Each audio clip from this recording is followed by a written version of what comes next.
Check, check, check, check, check.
Yeah. You haven't maintained the illusion of six. Right.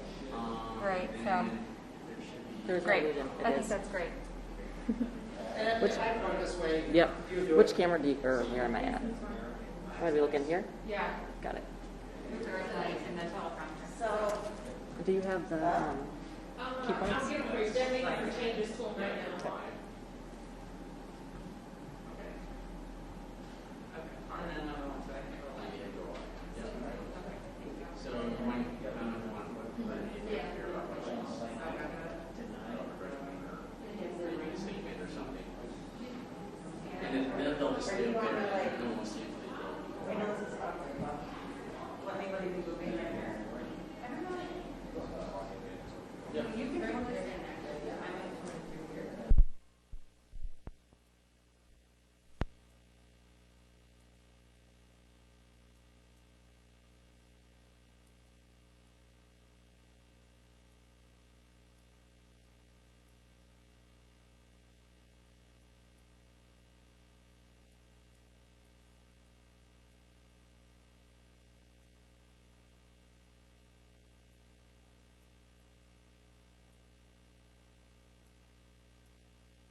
Good afternoon.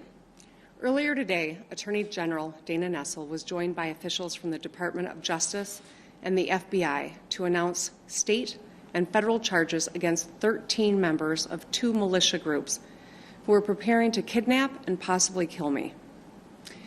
When I put my hand on the Bible and took the oath of office 22 months ago, I knew this job would be hard.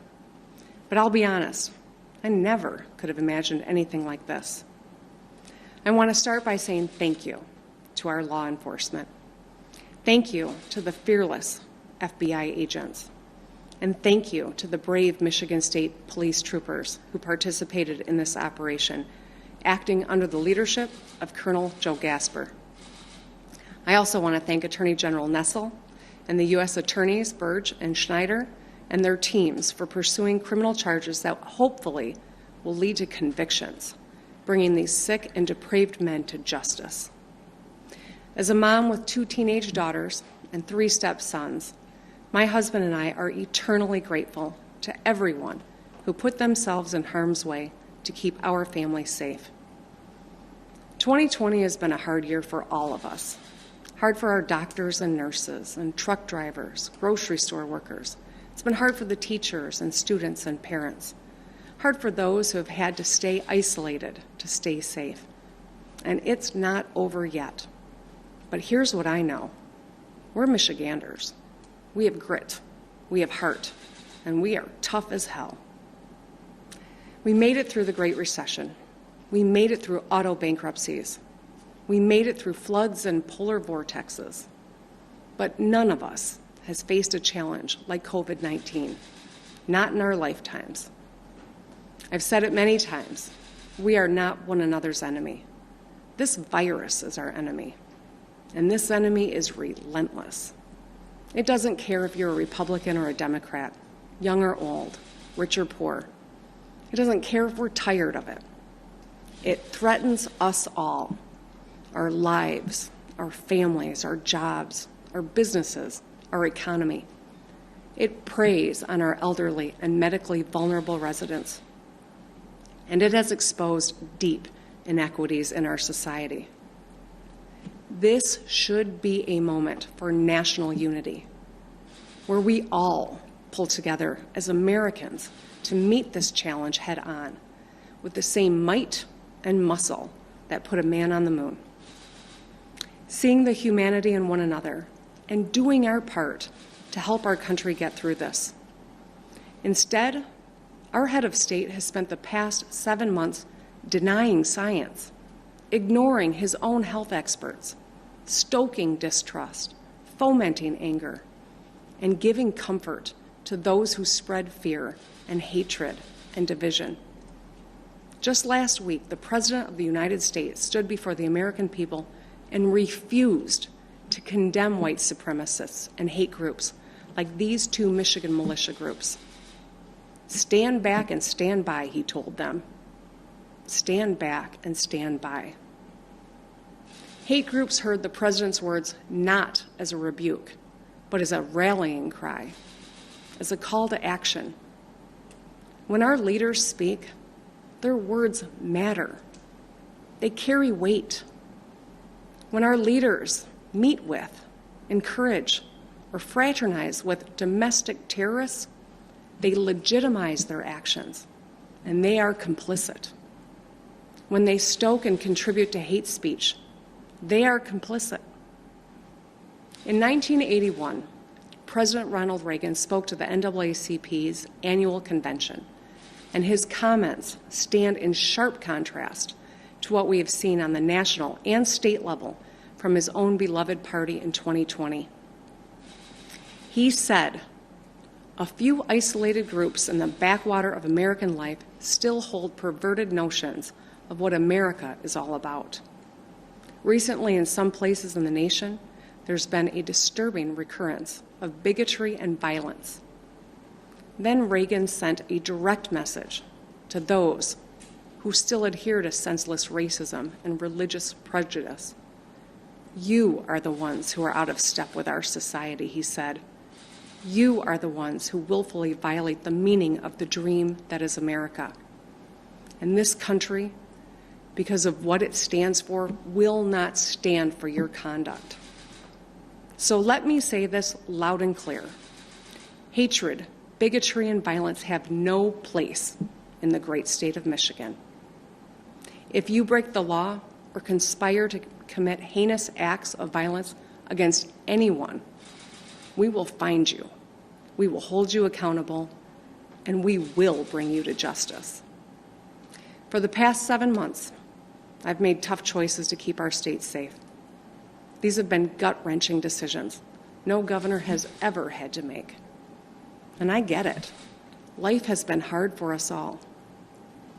When I get out of bed every morning, I think about the high school seniors, like my daughter, who missed graduation ceremonies, or those Michiganders who've missed weddings and funerals. I think about all the moms who are working from home, making breakfast every day, logging their kids onto their Zoom class, and doing the laundry. Think about the small business owners who spent a lifetime building something great, who are now hanging on by their fingernails just to keep the lights on. The disruption this virus has caused to our daily lives is immeasurable, and it has already taken the lives of more than 210,000 Americans, including over 6,800 right here in Michigan.